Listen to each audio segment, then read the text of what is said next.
বিসমিল্লাহির রহমানির রহিম। সীমা kitchen food. আমি আজকে আপনাদের কাছে একটা রেসিপি নিয়ে আসছি। মুরগির মাংস দিয়ে আমি বিরিয়ানি পাক করবো আর কি। এই যে এখানে আমি 1 কেজি পরিমাণ মুরগির মাংস নিয়ে আসি।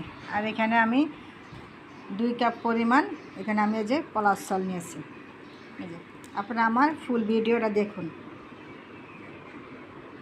এই যে প্রথমত এখানে আমি পরিমাণ মতন আমি সরিষার তেল দিয়ে দিলাম। আমি সরষের তেল দিয়ে আমি বিরিয়ানিটা আমি পাক করবো আর কি। দিয়ে দিলাম 1 কাপ পরিমাণ পেঁয়াজ কুচি। একটু ভাজা ভাজা হয়ে গেছে, তাই এখানে আমি 1 চামচের একটু বেশি আদা বাটা দিয়ে দিচ্ছি। 1 চামচ পরিমাণ জিরার গুঁড়া দিয়ে দিচ্ছি। 1 চামচ পরিমাণ ধনিয়ার গুঁড়া দিয়ে দিচ্ছি। 1 চামচ পরিমাণ গরমের মশলা দিয়ে দিচ্ছি। মশলার মধ্যে না পুড়ে যায়, তাই এখানে আমি কিছু পরিমাণে পানি দিয়ে দিলাম। 2 টেবিল চামচ পরিমাণ এখানে লবণ দিয়ে দিচ্ছি, কারণ লবণটা আমি একসঙ্গে দিয়ে দিচ্ছি আর কি। আর এখানে আমি লবণ আর দিব না মুরগি মাংসের সাথে। বিরিয়ানিতে কোনো হলুদ দেওয়া হয় না, তাই এখানে আমি কয়েকটা কাঁচামরিচ দিয়ে দিলাম। আর অল্প কিছু পরিমাণ দিয়ে দিলে মরিচের গুঁড়ো, কারণ মরিচের গুঁড়ো আমি বেশি দিচ্ছি না। হলুদ তো দেওয়াই যাবে না।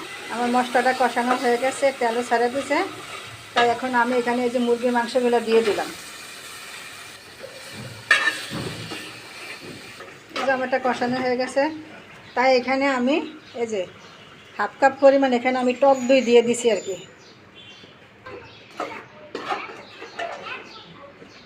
টক দই দিয়ে বারাকাটে নাড়াচাড়া করতে হয় আর কি। এই যে আমার এখানে মাংসটা হয়ে গেছে, তাই মাংসটা এখানে আমি সব তুলে ফেলবো আর কি। সবগুলো মাংস আমি তুলে ফেলবো। সবগুলো মাংস তুলে ফেলছি। এখন আমি এখানে যে ওই তেলের ভিতরে ওই চালগুলো দিয়ে দিব আর কি। দিচ্ছি। এখন আমি এখানে যে ভালো করে এখানে আমি কষাইতেছি। এখানে আমার এখানে যে কষানো হয়ে গেছে, দেখেন একটু কোনো তলাতে কোনো লাগে না। এই দেখেন তলাতে কোনো একটু লাগে নাই, দেখছেন? এই যে এইভাবে। এই যে আমি এখন এখানে যে গরম পানি দিয়ে দিব। এই দেখেন গরম পানি দিয়েছি। দেখেন দেখেন হয়ে গেছে। আমি এখানে 2 পট চাল নিছি।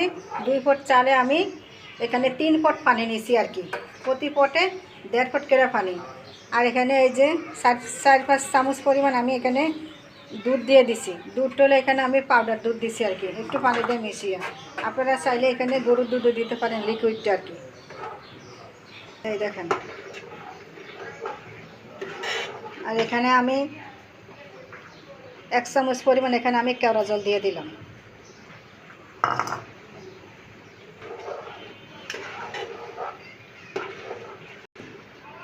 এখন আমি চুলার আঁচটা কমিয়ে আমি এই যে আমি ঢাকনা দিয়ে রাখছি। এখন আমি ঢাকনাটা আমি সরিয়ে দিলাম। এই যে দেখেন কত সুন্দর একটা কালার আসছে। এখন আমি এই যে ভেজে রাখার এই যে মাংসগুলো আমি দিয়ে দিলাম।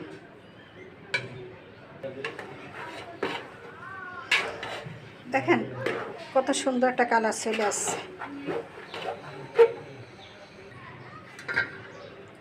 দেখেন আমার বিরিয়ানিটা হয়ে গেছে। তো এখন আমি তুললে আপনাদেরকে পরিবেশন করে দেখাবো আর কি। এই দেখেন কত সুন্দর একটা কালার। এই যে আমার বিরিয়ানি। দেখেন আমার এই ভিডিওটা যদি ভালো লাগে, একবার আপনারা একটু রান্না করে ট্রাই করে দেখুন। যদি ভালো লাগে আমাকে লাইক কমেন্ট করে জানাবেন। নতুন হয়ে থাকলে সাবস্ক্রাইব করুন। আল্লাহ হাফেজ।